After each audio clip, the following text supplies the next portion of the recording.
Hi everyone, स्वागत है आपका हमारे इस चैनल पर। मैं हूं किशोर परसवानी स्मार्ट वीआरसी से, सीई इन्फो सिस्टम्स लिमिटेड, जिसको कि हम उसके ब्रांड नेम, प्रोडक्ट के ब्रांड नेम से जानते हैं, मैप माई इंडिया। आज इसकी चर्चा करते हैं। इसका आईपीओ खुलने जा रहा है 9 तारीख को।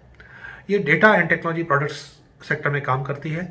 काफ़ी पुरानी कंपनी है, 1995 की, और राकेश कुमार वर्मा जी और रश्मि वर्मा जी इनके प्रमोटर्स हैं। इनके इशू हाइलाइट्स की बात की जाए तो 9 तारीख को खुल के 13 तारीख को बंद होगा। ₹2 फेस वैल्यू है और आईपीओ प्राइस 1000 रुपीज से लेकर 1033 के बीच में है। इशू साइज 1039 करोड़ का है और 100% इशू जो है ओएफएस है, यानी कंपनी को कोई पैसा नहीं मिलेगा। जो प्रमोटर्स और सेलिंग शेयर होल्डर्स जो अपना स्टेक कम करना चाहते हैं उनको ये पूरा पैसा जाएगा। अब प्रोडक्ट्स की बात की जाए तो मैप माई इंडिया, जैसा कि हम जानते हैं, they are leading provider of advanced digital maps, geospatial software and location based IoT technologies in India। ये BFSI सेगमेंट में, टेलीकॉम में, FMCG में, इंडस्ट्रियल्स में, लॉजिस्टिक्स में और ट्रांसपोर्टेशन सेक्टर्स में, लगभग सभी सेक्टर्स में काम करते हैं। और इनके जो डेटा एंड टेक्नोलॉजी प्रोडक्ट्स हैं, ये इनके प्रोप्राइटरी सिस्टम्स हैं, जिसको कि डिजिटल मैप्स का एज ए सर्विस यानी मास, सॉफ्टवेयर एज ए सर्विस यानी सास, प्लेटफॉर्म एज ए सर्विस यानी पास, ये इनके प्रोप्राइटरी प्लेटफॉर्म्स हैं। और जो ये कस्टमर्स तक कैसे पहुंचते हैं, basically they provide products, platforms and application program interfaces, जिसको एपीआईज बोलते हैं, and solutions across a range of digital map data, software and IoT. और इनके जो ब्रांड्स हैं, इंडिया में जो मैप माई इंडिया का ब्रांड है और इंटरनेशनल में मैपल्स ब्रांड के नाम से प्रोवाइड करते हैं अपनी सर्विसेज। डिजिटल मैप्स जो ऑफर करते हैं, ये कवर करता है 6.29 मिलियन किलोमीटर्स ऑफ रोड्स, जो कि 98.5% of India's road network addresses को एड्रेस करता है। और जो डिजिटल मैप ये प्रोवाइड करते हैं उसमें location, navigation, analytics, other information, लगभग 8000 टाउन्स के लिए, 6 लाख से ऊपर विलेजेस के लिए, 17.79 मिलियन प्लेसेस, जिसमें restaurants, retail shops, malls, ATMs, hotels, police station, electric vehicle charging station etcetera हैं। 14.51 मिलियन हाउसेज और बिल्डिंग्स भी कवर की हैं। इनका जो रियल व्यू मैप्स हैं, ये रोड साइड और ऑन ग्राउंड व्यूज भी प्रोवाइड करते हैं, जिसमें geo reference photos, videos, 360 degree panorama across the country. Company के जो कस्टमर्स हैं, जाने पहचाने नाम है PhonePe, Flipkart, Yulu, HDFC bank, Airtel and हिंडे।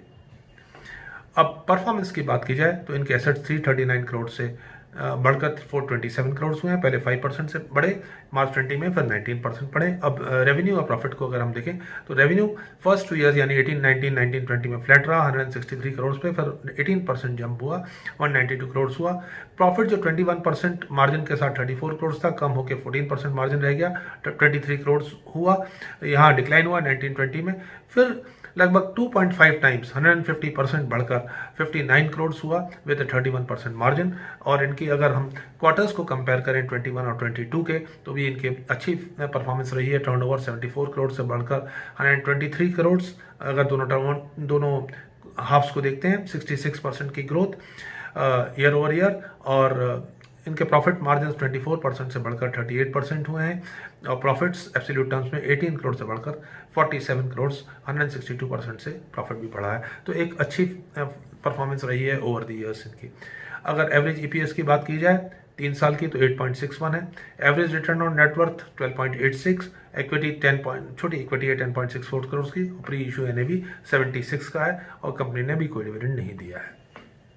इन्होंने अपने आरपी में बताया कि इनके कोई भी ऐसा लिस्टेड प्लेयर नहीं है जिसके साथ इनको कंपेयर किया जाए। डेफिनेटली इनके कुछ इंटरनेशनल प्लेयर हैं, लेकिन जितने प्लेटफॉर्म्स हैं, कोई कॉम्प्रिहेंसिव इस टाइप की सर्विसेज प्रोवाइड नहीं करता है। अब स्ट्रेंथ्स की बात की जाए तो they are pioneers of digital mapping in India and have an early mover advantage. They lead the B2B and B2B, B2C markets for digital maps and location intelligence in India.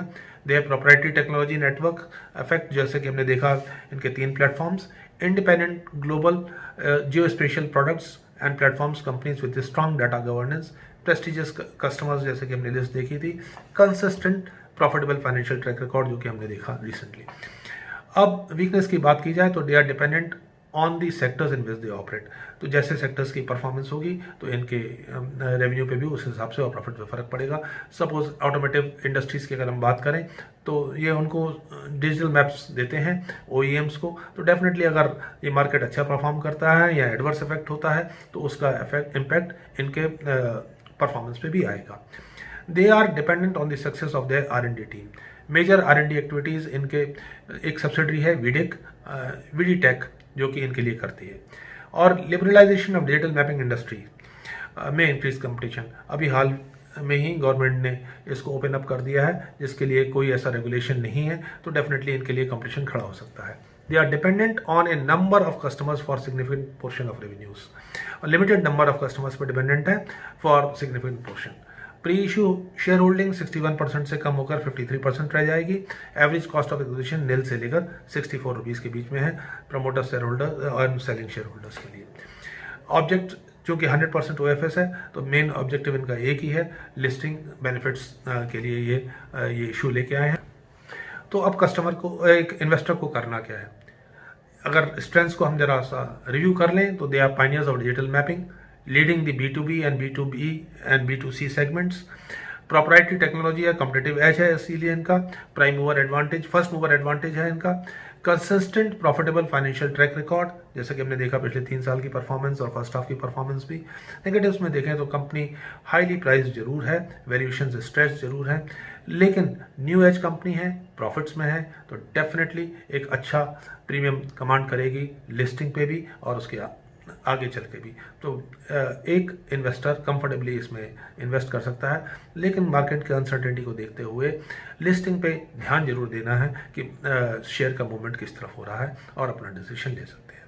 Thank you very much friends, wishing you a very happy investing both in primary and secondary markets. Thank you.